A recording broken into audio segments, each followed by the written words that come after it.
Good morning, everybody. Just wanted to record a quick video. Really, I hate doing these, as I've said on many previous occasions, but it's Monday morning, full of energy, not, but just wanted to kind of really speak to my colleagues who are also preparing for their shift today, getting their scrubs on, getting their medical equipment ready, and just begging you, just imploring you to do the right thing. That's all I'm asking. In the last couple of weeks, really, in the last couple of months, really, it's become blatantly obvious what's happening here with these jabs. I've been speaking about it for months and months now. In fair isolation, really, watching my colleagues who have had the bravery to speak out, disciplined, regulatory, harassment, struck off in many cases, and it seems that it's a trend for anyone who would speak out against the narrative, despite the apparent protections from freedom to speak up, guardianship and whistleblowing that the NHS supposedly provides.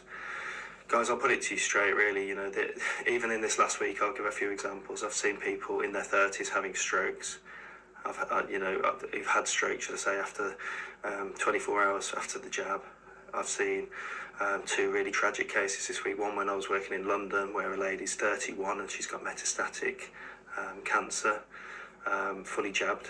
I think she had 4. Didn't see this lady directly, but that doesn't happen. She leaves behind 2 children. 2 children.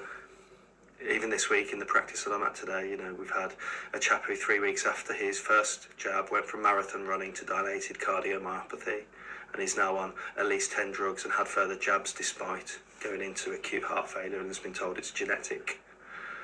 I've seen people given jabs that are out of date. I've seen people that have been given jabs under heavy coercion. For example, last week I saw somebody who went in to have the flu jab and said that he was not allowed to have the flu jab unless he had the COVID jab at the same time. I also saw a child that was given the influenza jab intranasally and was given the COVID jab without parents' knowledge at another surgery.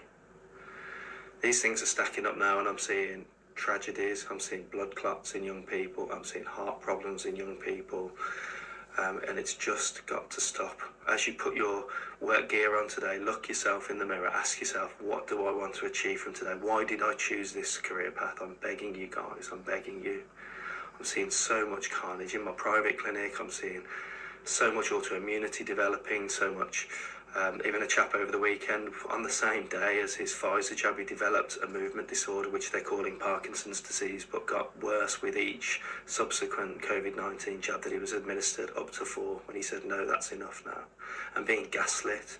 I know people that have had Guillain-Barré syndrome, transverse myelitis, MS-type presentations that are just not getting the help from their doctors.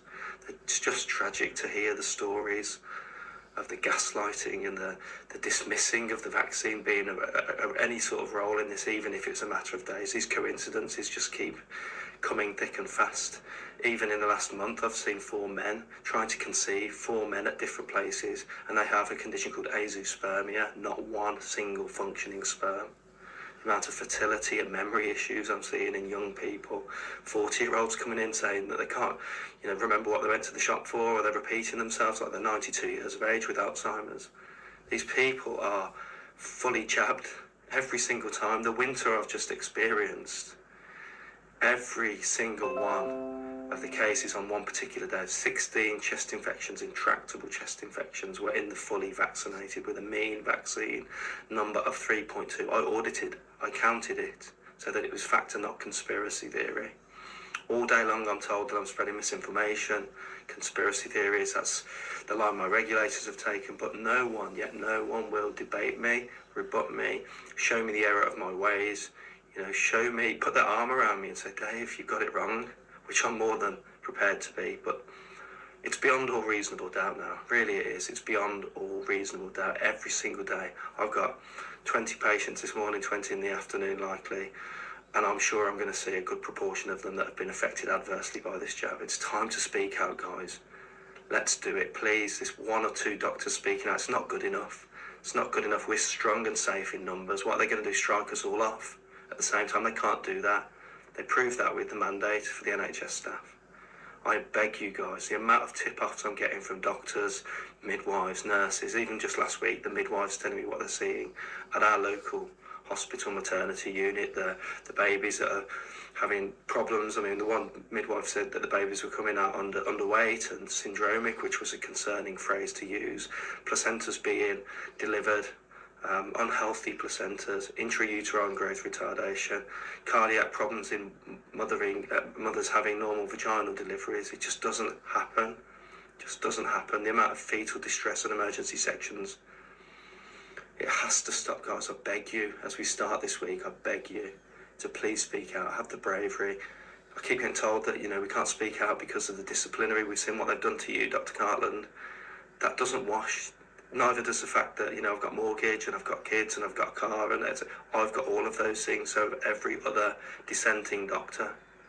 We are protected, guys, and we are protected as long as we always use the facts. Stick to facts, stick to clinical experience, and you cannot go wrong. That's all I will say. Please, guys, today considering joining those brave doctors that have spoken out across the world. The momentum's building. There's been a massive shift, particularly in those vaccinated, and I've realised in the last few weeks and months that it is the vaccine that has caused their ill health.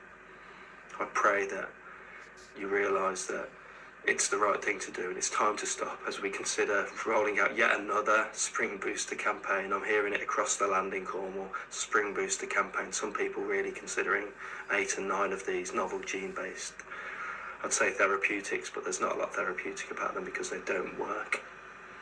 Okay, so best get on, first patients here, so that's what I'm here to do, help the health of the people of Cornwall, and I won't be stopped.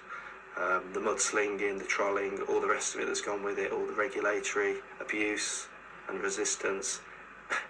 In fact, I was asked the other day, why don't you've done your bit now, you spoke up, retire.